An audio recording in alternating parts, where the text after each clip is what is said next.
নমস্কার। দেখুন, আমার খুবই কঠিন অবস্থার মধ্যে এখন আমি পড়েছি। আমাকে এখন ফার লেফটের হয়ে কথা বলতে হবে। আমার সাথে ফার লেফটের একমাত্র সম্পর্ক হচ্ছে যে আজকের এই প্যানেলে I am sitting to the far left. কিন্তু যাই হোক, এবার আমি কতগুলো কথা বলি, যেহেতু রুদ্রনীলদা আমার আগেই বললো এবং ওর কথার উত্তরেই আমাকে শুরু করতে হবে। ও প্রথমেই বলল যে রাজনৈতিক দল যে করে সে কখনো বলতে পারবে না যে আমাদের আন্দোলনের উদ্দেশ্য নেই। এই কথাটা বলে বাকি 7.5 মিনিট ধরে বুঝিয়ে গেল যে আমাদের আন্দোলনের কোনো উদ্দেশ্য নেই। ও বলল যে এটা বলতে গেলে নাকি দল তাড়িয়ে দেবে। তো আমি অপেক্ষা করে আছি কবে আবার আজকের এখান থেকে বেরিয়ে শুনবো যে ওকে তাড়িয়ে দিয়েছে ওর দল, আমরা আবার পুরনো রুদ্রনীল ঘোষকে আবার ফিরে পাবো। দ্বিতীয় কথা বলে যে শুভময়দাকে বললো যে সব করতে গেলে বলতে গেলে নিরপেক্ষ হয়ে বেশি কথা বলতে গেলে বলা সহজ, কিন্তু সত্যি নীতির পক্ষে কথা বলতে গেলে কোন দিন দেখবেন রাস্তার ধারে নর্দমার ধারে মরে পড়ে থাকতে হচ্ছে। আমার শুনে মনে হলো অমিত শাহর বিরুদ্ধে তদন্ত করতে গিয়ে জাস্টিস লোয়া যেরকম ভাবে মর্নিং ওয়াকে গিয়ে রাস্তার ধারে মরে পড়েছিলেন তার কথা বলছে। বাবা বলছে যারা এই আরজি করের আন্দোলন করেছিল তাদের ইতিহাস ঘাটলে দেখা যাবে অনেকে একসময় বাম ছিল। দাদা, তোমার ইতিহাস ঘাটলেও তো দেখা যাবে একসময় তুমিও বাম ছিলে। তো তা বলে কি একটা লোকের মানে ইতিহাস দেখে তাকে নাকচ করে দেবো নাকি? আজকে তিনি যে কথাগুলো বলছেন তার মধ্যে যদি কিছু যৌক্তিকতা, কিছু সত্যতা, কিছু ন্যায্যতা থাকে সেটাকে নিয়ে আমরা আলোচনা করব। বললো যে যুদ্ধ নয় শান্তি চাই, কেউ কেন বলেছে? ঠিক কথা। কোন ভারতীয় কেন বলবে যুদ্ধ নয় শান্তি চাই? ভারতের হয়ে যুদ্ধ নয় শান্তি চাই কথাটা বলার অধিকার আছে একমাত্র ডোনাল্ড ট্রাম্পের। কোনো ভারতীয় বলতে পারবে না, দীপশিতা বলতে পারবে না, খালি ডোনাল্ড ট্রাম্প বলতে পারবে। শেষ কথা, সবকিছু বললো এরা কারা বলেছে, ইয়ে আজাদি ঝুটায়, হ্যান করে, এই বলেছে ইত্যাদি ইত্যাদি, স্বাধীনতা স্বীকার করে না, সব বলে টলে কথাটাকে শেষ করলো এই বলে 47 সালে আমরা যে স্বাধীনতা পেলাম, আমরা কি পেলাম? আমি বলবো কিছুই পেলাম না, দ্বিখণ্ডিত স্বাধীনতা ইত্যাদি ইত্যাদি ধান্দাবাজরা রয়ে গেল। আপনারা এই কথাটার মানে কি বুঝলেন আমি জানি না, কিন্তু আমি ওর এই শেষ কথাটা শুনে বুঝলাম রুদ্রনীল ঘোষ মনে করে ইয়ে আজাদি ঝুটা হ্যায়। যাই হোক, দেখুন, আমার তো আজকে খালি লাইন ধরে ধরে ওদের উত্তর দিয়ে গেলে হবে না, কারণ আমার তো আজকের বক্তব্যের আমার যেরকম রাগ আছে, আমার যেরকম আবেগ আছে, তেমন আমার তো উদ্দেশ্যও আছে, আমাকে সেটা বলতে হবে। এবং দেখুন, আমাদের আন্দোলন যেটা মোশনে আছে, আমাদের আন্দোলন কোনটা? নিশ্চয়ই আমাদের মানে আরজি কর আন্দোলনকে দিয়ে, আরজি করাটা মহৎ আন্দোলন। আমি সৌভাগ্যবান যে কাছ থেকে হোক দূর থেকে হোক ওই আন্দোলনের সঙ্গে দু কদম হাঁটার সুযোগ পেয়েছি। হয়তো অনেক মানুষ গোটা জীবনে এত মহান একটা আন্দোলনের সঙ্গে হাঁটার সুযোগ পায় না। কিন্তু তার মানে এইটা নয় যে আরজি কর আমাদের দেখা প্রথম এবং শেষ আন্দোলন। আরজি করের আগেও বহু আন্দোলন হয়েছে, ইতিহাসে পড়েছি, আমরা চোখেও দেখেছি কম বেশি। সতীদাহ প্রথার বিরুদ্ধে যখন আন্দোলন হয়েছিল তার উদ্দেশ্য ছিল, সেই উদ্দেশ্য সফল হয়ে সাধিত হয়েছে। স্বাধীনতার আন্দোলনের উদ্দেশ্য ছিল, সেই উদ্দেশ্য সাধিত হয়েছে। রুদ্রনীল ঘোষ মনে করেন সাধিত হয়নি, কিন্তু আমরা জানি সাধিত হয়েছে। তেভাগার আন্দোলন, সেই আন্দোলনের উদ্দেশ্য সাধিত হয়েছে।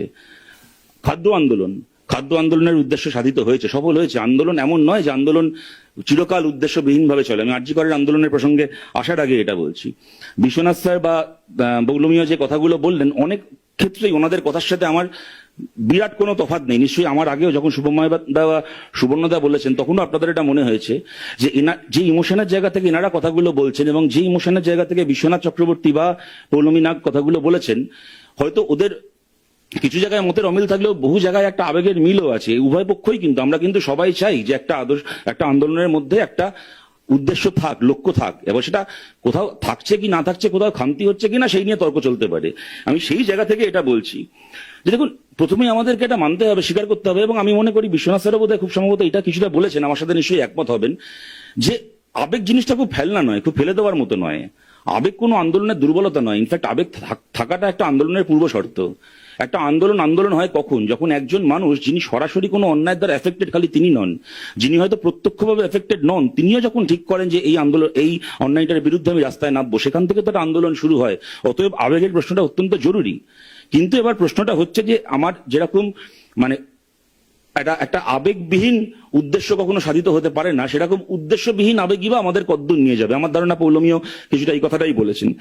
আমি এই জায়গা থেকে বলছি, ধরুন বিশ্বনাথ স্যার নিয়মিত একটা কথা বলেন, আপনারা নিশ্চয়ই অনেক সময় শুনেছেন, আমরাও শুনেছি, যে মমতা বন্দ্যোপাধ্যায় এমন একজন নেত্রী যিনি সফলভাবে একটা কাজ করেছেন, পশ্চিমবাংলায় তিনিই শাসক এবং তিনিই বিরোধী, এরকম একটা সিস্টেমকে উনি এক্সারসাইজ করেছেন।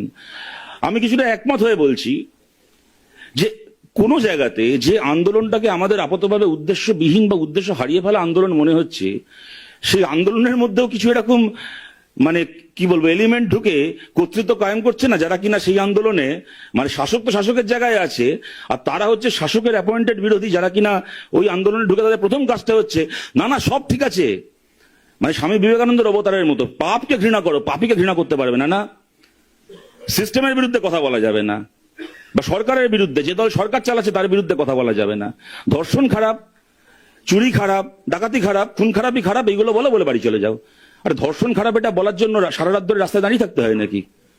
এ তো মানব সভ্যতার জন্মলগ্ন থেকে আমরা জানি ধর্ষণ খারাপ, কিন্তু ধর্ষণটা করানো হলো যে কারণে, দুর্নীতিকে ঢাকার জন্য, ধর্ষণ করে খুন করানো হলো যে কারণে, এবং সেই খুনের প্রমাণ একটা গোটা রাষ্ট্র শক্তিকে ব্যবহার করে, তার প্রতিটা হাতিয়ারকে ব্যবহার করে লোপাট করে দেওয়া হলো, যার জোরে আমি তার বিরুদ্ধে কথা বলবো না, তাদের বিরুদ্ধে কথা বলবো না, তাদেরকে আড়াল করে তাদেরকে বাঁচিয়ে রেখে আমাকে বাকি কথা বলতে হবে। আর যদি আমি সেই পাপের পাশাপাশি পাপের বিরুদ্ধে কথা বলতে চাই, তখন আমাকে শুনতে হবে না না তুমি তো রাজনীতি করো, তুমি রাজনীতি করতে এসছো, রাজনৈতিক ধান্দা সাধন করতে এসছো। পৌলমী কিছুটা রূঢ়ভাবে বললেন যে এক হয় ক্ষমতায় থাকা ভ্যাম্পায়ার, এক হয় বিরোধী ভ্যাম্পায়ার। আমি কখনো বলবো না যে তৃতীয় ভ্যাম্পায়ার হচ্ছে দূর থেকে বসে থাকা অ্যানালিস্ট ভ্যাম্পায়ার, আমি তার সে মধ্যে যাব না। কিন্তু আমি যে কথাটা বলার চেষ্টা করছি যে উদ্দেশ্য না থাকলেও দোষ, এবার উদ্দেশ্য যদি থাকে তাহলে আমি বিরাট পাপ করে ফেললাম, কেন আমার উদ্দেশ্য আছে, তাহলে আমরা কোথায় গিয়ে দাঁড়াবো বলুন তো? আমি আপনাদের বলছি, দেখুন এটা হতেই পারে, এটা ইউনাইটেড ফ্রন্ট ট্যাকটিক্সের একটা প্রথম স্লোগান ছিল যে মার্চ সেপারেটলি স্ট্রাইক টুগেদার। আমরা আলাদা আলাদা করে হাঁটতে পারি, আমাদের প্রত্যেকের হাঁটার পথ আলাদা হতে পারে, কিন্তু উদ্দেশ্য যদি এক হয় তাহলে আমরা সেই শত্রুর দুর্গে, সেই বাস্তিলে হানা দেবো একসঙ্গে। আমি সেই জায়গা থেকে বলছি, ধরুন স্বাধীনতা আন্দোলনের সময় রবীন্দ্রনাথ ঠাকুর সব ব্যাপারে কংগ্রেসের সঙ্গে একমত ছিলেন, কথা বলেছেন এটা শাসকের দল, এরা নুবজ হয়ে স্বাধীনতা চাইছে, হাজারো সমালোচনা করেছেন।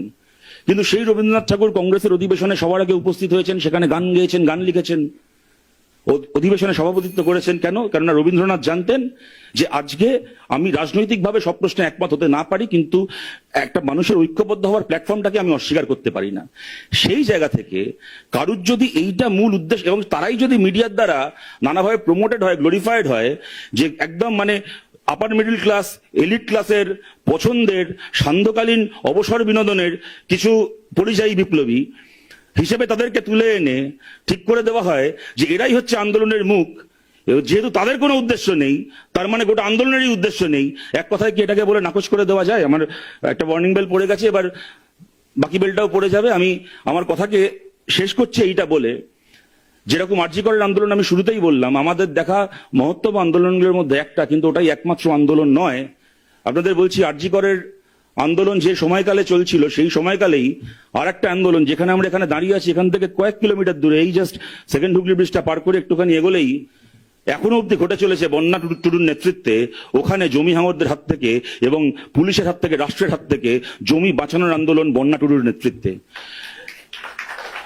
তিনি প্রেসিডেন্সি কি সেন্ট জেভিয়ার্স কি যাদবপুর বিশ্ববিদ্যালয় থেকে, আইএসআই থেকে পড়ে আসা, বিরাট হচ্ছে ইন্টেলেকচুয়াল নন বলে, বুদ্ধিজীবী নন বলে তার আন্দোলনটা ছোট হচ্ছে না, তার আন্দোলনটা ফেলনা নয়। এবং সেই আন্দোলনগুলো হচ্ছে সংগঠিত হচ্ছে উদ্দেশ্য নিয়েই, এবং সেই উদ্দেশ্যের লড়াই হচ্ছে, ঐক্যবদ্ধভাবে লড়াই হচ্ছে। বহু মানুষ যারা আর পাঁচটা প্রশ্নে একমত নয় একে অপরের সঙ্গে, তারাও ঐক্যবদ্ধ হচ্ছে, এবং সেই আন্দোলনের সেই উদ্দেশ্য সাধিত হচ্ছে, সেই উদ্দেশ্য হাসিল হচ্ছে। অতএব আমাদের আন্দোলনে উদ্দেশ্য আছে। যারা মনে করেন আমাদের আন্দোলনে উদ্দেশ্য নেই, হয়তো তাদের নিজেদের কোনো উদ্দেশ্য নেই, বা হয়তো এমন উদ্দেশ্য আছে যেগুলো সামনে বলার মতো নয়, কিন্তু তার মানে এই নয় যে আন্দোলনের উদ্দেশ্য নেই, আন্দোলনের উদ্দেশ্য আছে।